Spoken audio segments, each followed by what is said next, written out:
suffocating heat of Los Angeles in 1984, the city seemed alive with restless energy.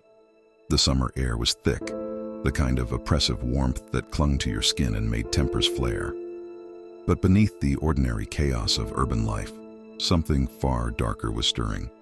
A shadow had begun to creep across the city, slipping through windows, stalking the streets, and leaving behind a trail of blood and terror. This shadow wasn't a metaphor, it was a man who would become one of the most feared and infamous serial killers in American history. His name was Richard Ramirez, but the world would come to know him as the Night Stalker. The first whispers of his presence began on June 28, 1984 in Glassell Park, a quiet neighborhood where families felt safe enough to leave their doors unlocked. Jenny Vincio, a 79-year-old widow, had spent the evening alone in her modest apartment. She had gone to bed early, as she always did, and the night passed uneventfully. But when her son came to visit the next morning, he found a scene of unimaginable horror. Jenny's body lay lifeless on her bed. She had been stabbed repeatedly, her throat slashed so deeply that she was nearly decapitated. Her small apartment had been ransacked, but there was something about the sheer brutality of the crime that suggested this was no ordinary robbery. The police were baffled.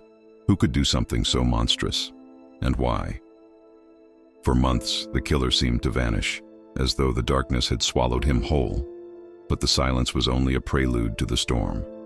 On March 17, 1985, the shadow returned, this time with even more ferocity.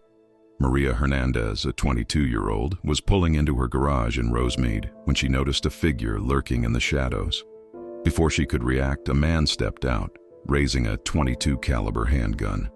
The shot rang out, and Maria instinctively raised her hands to shield herself. Miraculously, the bullet ricocheted off her keys, sparing her life.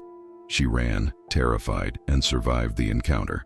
But her roommate, Dale Okazaki, wasn't so lucky. Inside the home, she had heard the commotion and tried to hide, but the man found her and shot her point blank in the face. Dale's life ended in an instant. The killer fled, leaving behind only fear and confusion. But the night was far from over. Just hours later, Tsilian Veronica Yu was driving her car when she was forced off the road by a man in dark clothing. He dragged her from the vehicle and shot her twice, killing her before vanishing into the night. 2 murders and 1 attempted murder in a single evening. The city was now on high alert. The media began reporting on the mysterious assailant, dubbing him the walk-in killer. But no one could have predicted the reign of terror that was about to unfold. By the summer of 1985, the name Night Stalker was on everyone's lips. He moved like a phantom, striking without warning and leaving behind scenes of unimaginable horror. He didn't discriminate. His victims were men, women, and children of all ages and ethnicities. His methods were as brutal as they were unpredictable. He used guns, knives, blunt objects, and sometimes his bare hands. He raped, tortured, and killed with a level of savagery that defied comprehension. And he seemed to relish the fear he created. At some crime scenes, he left satanic symbols, scrawling pentagrams on walls or carving them into his victim's skin. He told survivors to swear to Satan as he brutalized them. The city was gripped by paranoia. People double-locked their doors, bought guard dogs, and slept with weapons by their beds, but nothing seemed to stop him. One of his most horrifying attacks came on May 14, 1985, in Monterey Park. William and Lily Doy, a married couple, were asleep in their home when Ramirez broke in. William, 66, was shot in the face as he lay in bed. Lily, 56, was tied up and raped while her husband lay dying beside her. Ramirez ransacked the house, taking whatever valuables he could find, before disappearing into the darkness.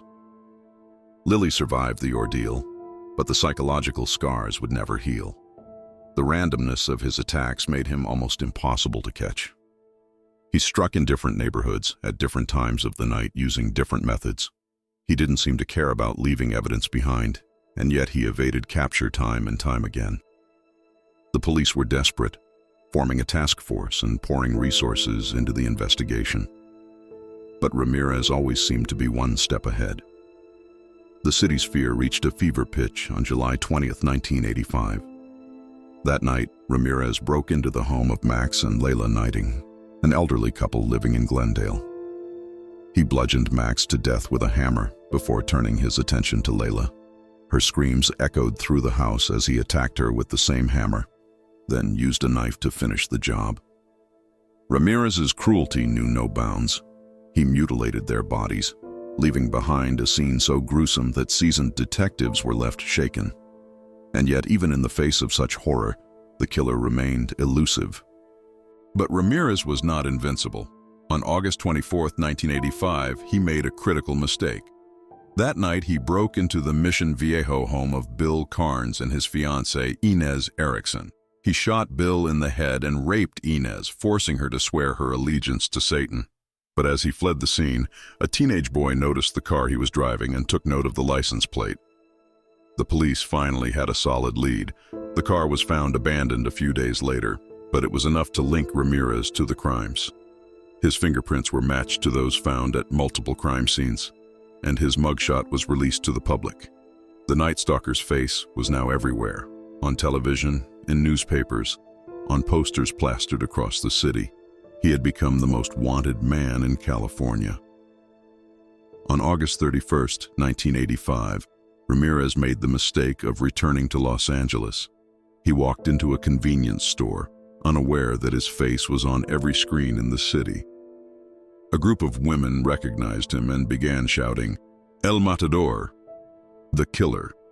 Ramirez panicked and fled, but the neighborhood quickly mobilized. Residents chased him through the streets, cornering him and beating him until the police arrived. The reign of terror was finally over. Richard Ramirez's trial was one of the most expensive and sensational in California history. He showed no remorse, flashing satanic symbols in the courtroom and taunting the families of his victims. He smirked as witnesses recounted their trauma, seemingly reveling in the pain he had caused. The prosecution painted him as a sadistic monster, a man who killed for pleasure and worshipped evil. The evidence was overwhelming. Fingerprints, eyewitness accounts, and a string of grisly crime scenes all pointed to Ramirez. After months of testimony, the jury found him guilty of 13 murders, 5 attempted murders, 11 sexual assaults, and 14 burglaries. In 1989, he was sentenced to death. But Ramirez would never face execution. He spent the rest of his life on death row, dying of cancer in 2013 at the age of 53. The story of Richard Ramirez is one of unimaginable horror, but it's also a story of resilience. The people of Los Angeles refused to be broken by his reign of terror. They came together, fought back, and ultimately brought him to justice. But the scars he left behind will never fully heal. His name remains a chilling reminder of the darkness that can lurk in the human soul.